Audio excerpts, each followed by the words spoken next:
What's good, YouTube? Thanks for clicking on the video. I'm back with another one, man. So earlier I did a strengths versus weaknesses and strength and weaknesses video for Errol Spence and Terrence Crawford. It's pretty self-explanatory, highlighting the weaknesses and the strengths of each fighter that will pertain to that particular opponent. So this video, we're gonna do strengths and weaknesses of Ryan Garcia and Gervonta Davis. Let's get it. So as you can see right here, so we can see Francisco Fonseca. He's trying to land that shot to the body, but since Ryan Garcia has established a good distance and he's managing distance really well, he's trying to throw this shot without putting himself in harm's way. He notices a quick kid. He notices a powerful kid. So what he's trying to do is he's trying to be smart, and he's trying to throw a shot that he can land without putting himself too much in harm's way. But the downside to this is him being shorter and him not having to reach is he's putting himself so much off balance.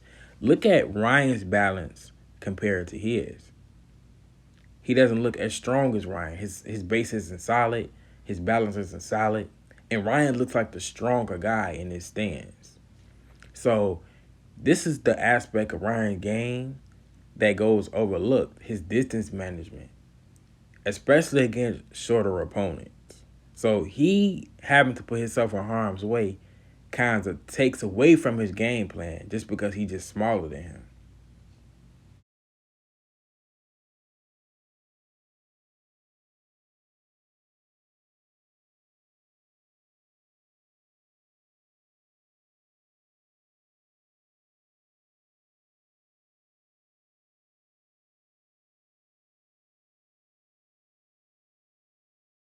So as we can see, Ryan Garcia makes himself a harder target to hit, and he's putting Fonseca in a bad position. So Fonseca is not really successful in his punching attempts. Ryan Garcia looks like definitely the more stronger guy. He's in a better position to counter and make any kind of maneuver like that step back that he just took. And he follows up with feints, and he puts that lead hand out, you know, to maintain a distance.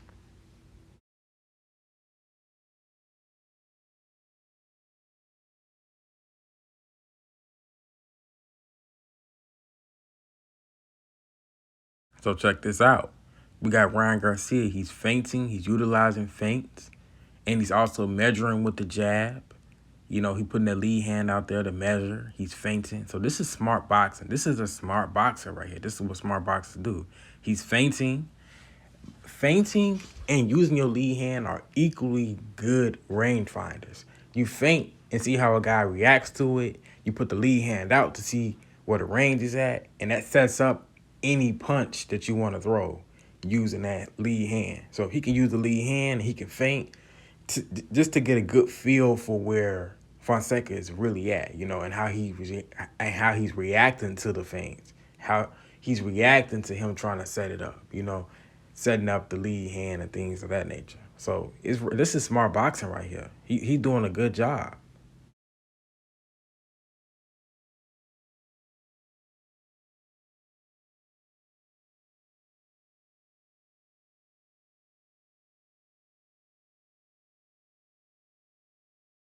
So you see that jab that Ryan throw?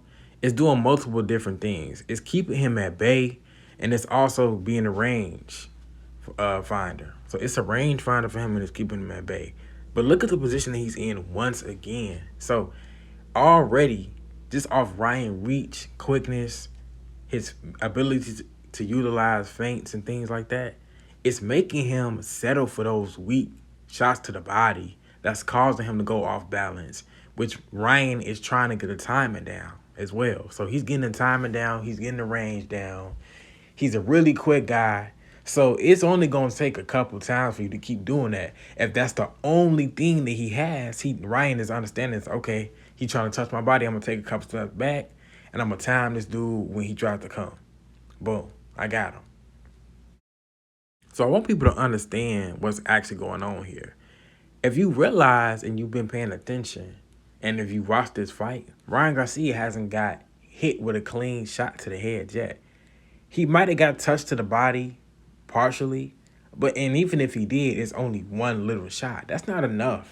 You know what I'm saying? Tank Davis gonna have to bring more to the table than this. It's not enough. He's minimizing this dude's offense. He's making him go off balance. Look at the position he's in. That's not a strong position. But you really look at it, right?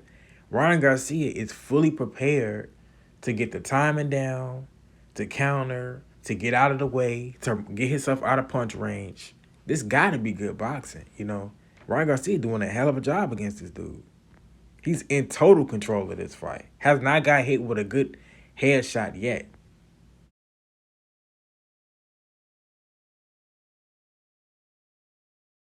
So I want people to really understand what I'm trying to say. You know, Ryan Garcia, you can understand his confidence for taking this fight because he knows when he's fighting a shorter opponent like Tank, he knows how to minimize risk. He's giving up nothing, but he's taking everything from the dude. He's in total control of this, you know?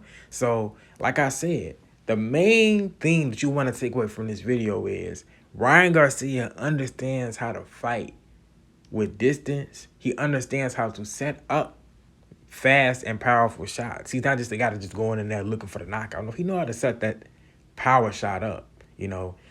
And it's hard to land a good shot, a strong power shot against him without putting yourself in harm's way. Like I already established, he already understands distance. So he knows how to, you know, take a couple steps back, shoot a counter shot, you know, get out of the way, get out of punch range entirely. So he's not even in the way. Especially, this works especially against the shorter opponents. This is why he's so confident about this fight. So this is why he's calling him out, because he see it. He's like, man, this dude has to do so much to hit me, and I can just, you know, control him at will. It's nothing. You know what I'm saying? It's nothing. And I already know what people are saying in the comment section already. Like, oh, Tank is better than this guy. This guy is a bum. This guy is this guy is that. Yes, I understand and I agree. To a certain extent, this isn't as good as fighter as Tank. But I'm making the example and I'm making the comparison based on the dimensions of these guys. As long as Tank is 5'5", he's going to have to try to, you know, get in the inside to land a good shot on Ryan. Unless he can catch Ryan when Ryan is coming in and backing him up. But that's the for the Gervonta Davis part of the video. So as long as Ryan is taller than Tank, this logic still applies. Please do not get that misunderstood. So as we seen him fight Mario Barrios, what was he doing against that Mario Barrios fight? He had to eventually start walking Mario Barrios down and trying to sell out, trying to block and come forward and block them shots and move his head to land those big shots. Look at how he knocked Mario Barrios out. He was taking some shots coming in, but Ryan, oh my goodness. You know, that's a completely different story. Ryan's so quick, and he know how to set them shots up that you can't even see to the head and to the body. This is a dangerous fight, man, for sure. And I'm a big Tank supporter, but this is a dangerous fight, and he could very much get knocked out, you know. So this gonna really tell us how good Gervonta Davis is. Now, since this video was dragging a little bit and YouTube is like really finicky with, you know, the copyright claims and things like that, I'm not going to push my luck. I'm going to break this video up into another video and I'm going to explain Tank's strengths and weaknesses and things of that nature.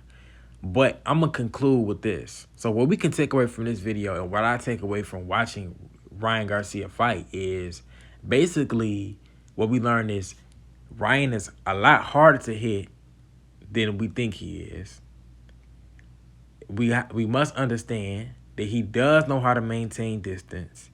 He knows how to set up power punches, especially against shorter fighters. We know that Tank is a shorter fighter. You must realize Ryan Garcia's confidence in taking this fight at all. He understands all of these things. So with that being said, you know, we know that Ryan has a chance to win this fight. Please do not listen to people who think that the dude do not have a chance to win, because like I said, the biggest takeaway that I think you could take from this video is in order for you to land a big shot against Ryan, because he knows how to maintain distance and because he's so quick, And because he always keeps a good posture to the point where he's always ready to counter, you have to put yourself in harm's way to land a big shot against this guy 9 times out of 10. That's the problem. Especially if you're a shorter guy. You get what I'm saying? So if you're a shorter guy, you have to put yourself in harm's way against Ryan to land a big shot. So that's going to be the obstacle for Tank. For all the people that think that Ryan doesn't have a chance, that's it. But that's all I got for right now, man. I'm going to drop the part 2 on this. But for right now, I'm out of here, man. Let's get it.